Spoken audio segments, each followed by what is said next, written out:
পশ্চিমবঙ্গ তথা ভারতের ইতিহাসে যত দর্শনীয় স্থান আছে তাদের মধ্যে অন্যতম হল দক্ষিণেশ্বরের কালী মন্দির। চলুন বন্ধুরা, আজ আমরা দক্ষিণেশ্বর সম্পর্কে কিছু জানা ও কিছু অজানা তথ্য জেনে নিই এই ভিডিওটির মাধ্যমে। দক্ষিণেশ্বরের কালীবাড়ি কলকাতার অদূরে ভাগীরথী নদীর তীরে অবস্থিত। 1855 সালের 31শে মে স্নানযাত্রার দিন বাবু রাজচন্দ্রের স্ত্রী রানী রাসমণি এই মন্দিরটি প্রতিষ্ঠা করেন। এই মন্দিরটি প্রতিষ্ঠার ব্যাপারে যে গল্প কথিত আছে তা অনেকটা আকর্ষণীয়। এখন আমরা জানবো এই মন্দিরটি কিভাবে প্রতিষ্ঠা হয়েছিল। কথিত আছে রানী রাসমণি দেবী অন্নপূর্ণাকে পুজো দেবার জন্য 1847 সালে কাশীতে তীর্থযাত্রার জন্য আয়োজন করেন। ওনার সাথে আত্মীয় স্বজন, দাস দাসী ও রসদ সমেত 24টি নৌকো নিয়ে রওনা হওয়ার জন্য পরিকল্পনা করেন।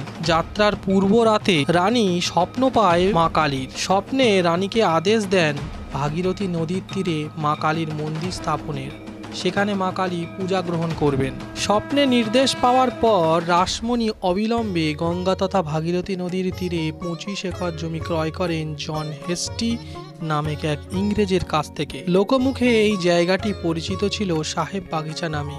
এর একটি অংশ মুসলমানদের গোরস্থান হিসাবেও পরিচিত ছিল, তাই এটি তন্ত্র সাধনার একদম উপযুক্ত স্থান বলে বিবেচিত হয়। 1847 সালে এই মন্দির প্রতিষ্ঠার কাজ শুরু হয় আর 1855 সালে মন্দির প্রতিষ্ঠার কাজ সম্পন্ন হয়। দীর্ঘ 8 বছর পর 9 লক্ষ টাকা খরচের মাধ্যমে রানী রাসমণি দক্ষিণেশ্বরের কালীবাড়ি মন্দির তৈরি করেন। 1855 সালের 31শে মে স্নানযাত্রার দিন মহা সমারোহে মন্দিরের মূর্তি প্রতিষ্ঠা করা হয়। এই মন্দিরের মা কালী ভবতারিণী রূপে পূজিত হন।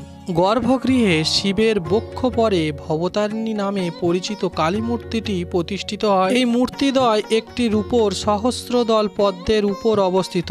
ভবতারিণীর মূর্তিটি কৌষ্টিক পাথরে তৈরি। এটি বানিয়েছিলেন নবীন ভাস্কর নামেও এক ব্যক্তি। মূল মন্দিরের কাছে 12টি একই প্রকার দেখতে পূর্বমুখী শিব মন্দির রয়েছে। সেগুলি 8 চালা স্থাপত্য রীতিতে নির্মিত।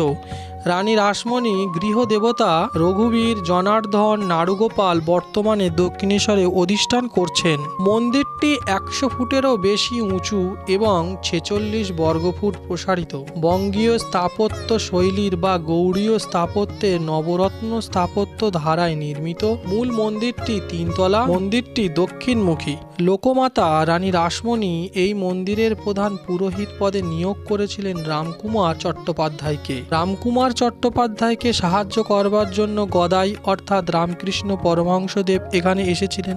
রামকুমার চট্টোপাধ্যায়ের মৃত্যুর পর ওনার জায়গায় ওনার ভাই রামকৃষ্ণ পরমহংস এই মন্দিরের প্রধান পুরোহিতের দায়িত্ব পান। এখানে গদাধরের সহধর্মিণী অর্থাৎ সারদা দেবী মন্দির চত্বরের বাইরে নবরথখানায় অবস্থান করতেন। এটি বর্তমানে সারদা মন্দির নামে পরিচিত। রামকৃষ্ণ এখানে মা ভবতারিণীকে পূজা করার সাথে সাথে কালী সাধনাও করতেন। তিনি দীর্ঘ 30 বছর এখানে অবস্থান করেন।